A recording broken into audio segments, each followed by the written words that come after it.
The Old Stithian Association is a testament to the founders' desire to develop a school for young people of substance. They would appreciate the story of the OSA, a story of determination and grit. In September 1959, a founders' dinner was arranged by 28 young men at the Wanderers Club. The headmaster at the time, Mr. E.M. Harris, wrote, "The association has got off to a wonderful start, and I shall look forward to seeing it grow as the years go by." Grow it did, but not without difficulty. The newly formed Old Boys Association drew up a constitution with grand aims made by young men with no financial background. These aims included: promote a healthy network and interaction between the Old Boys, arrange Old Boys sports fixtures, financially assist Old Boys and their dependents in various purposes in the interests of the boys of St. Stithians College, purchase, rent, lease, hold and dispose of any buildings or premises used for the members, further the interests and prosperity of St. Stithians College. Their eyes were set on the future for the association and the college. For the first 10 years, the association was run by 6 Old Boys. Lacking experience, they were represented on council by parents, until 1965, when Clive Abraham became the first Old Boy to serve on the council. In 1968, to mark the 10-year anniversary of the association, a sundial was donated. This, the first of many donations made to the college, stands in the Boys' College main quad to this day. It is a constant reminder of the movement of time, and the association certainly has had to move with the times.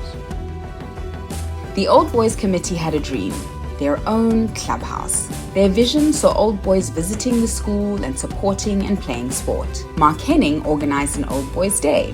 By 1975, the day had become part of Founders Day, with a variety of sports being played.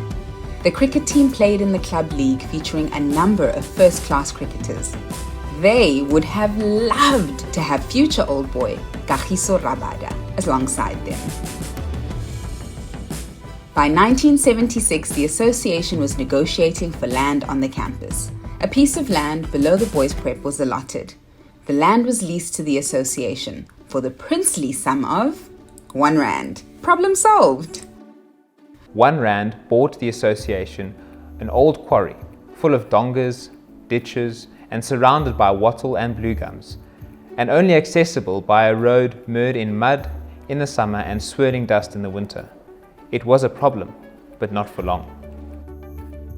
Mark Henning was amazed to find a fleet of trucks invading the school through a newly broken fence and along a road suddenly cleared by a bulldozer. Rubble from the Santon City building site was dumped, and the contractor had the site leveled at no cost. By 1976, the association had 311 registered members. 211 of them were paying their fees. The clubhouse at this time seemed like a mountain too high. The Old Boys continued with the annual sports day, and in 1977, the sports day fell on the same day as Founders Day.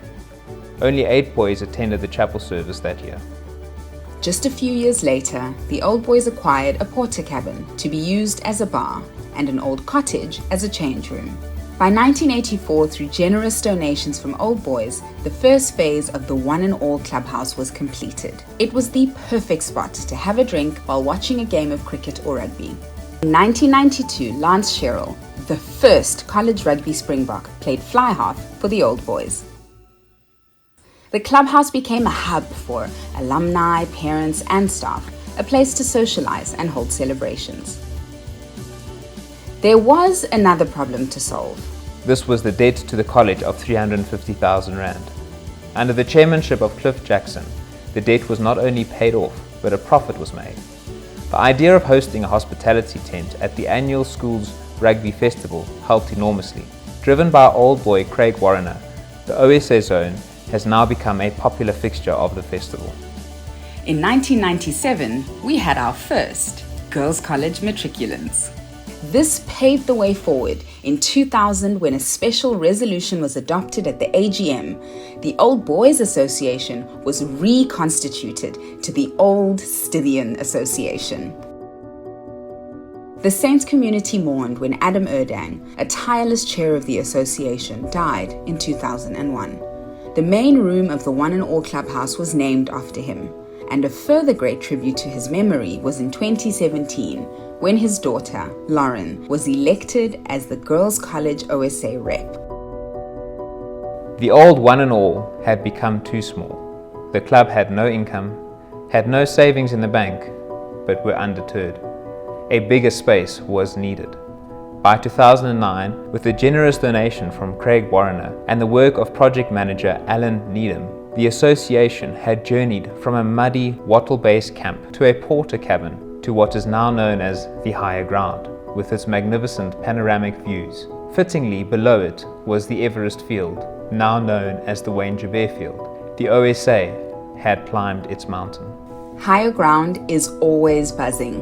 It's a place of welcome for the Saints community. A wonderful section of Higher Ground is our Pete's Braai Corner, which is a spit braai donated by Pete van Tonda. This is a hit amongst our alumni who frequent the One and All Club. When Sean Edmiston became the longest serving chair in 2010, it was imperative for the OSA to become sustainable. Over the next 9 years, the OSA gained traction. Financial stability was achieved. Sean also made sure that all Old Stithians received an extra point on applications for school enrollment, with membership of the OSA earning a further point. A vital part of the OSA's work is the drive toward transformation, diversity, and inclusion. There is a representative on every major school committee, giving the OSA a voice in all areas of school life. The OSA takes its responsibilities seriously. We have climbed one mountain. Now we need to set our sights on even higher ground. We are no longer a handful of young people at a dinner. We can take on that legacy and dream even bigger dreams.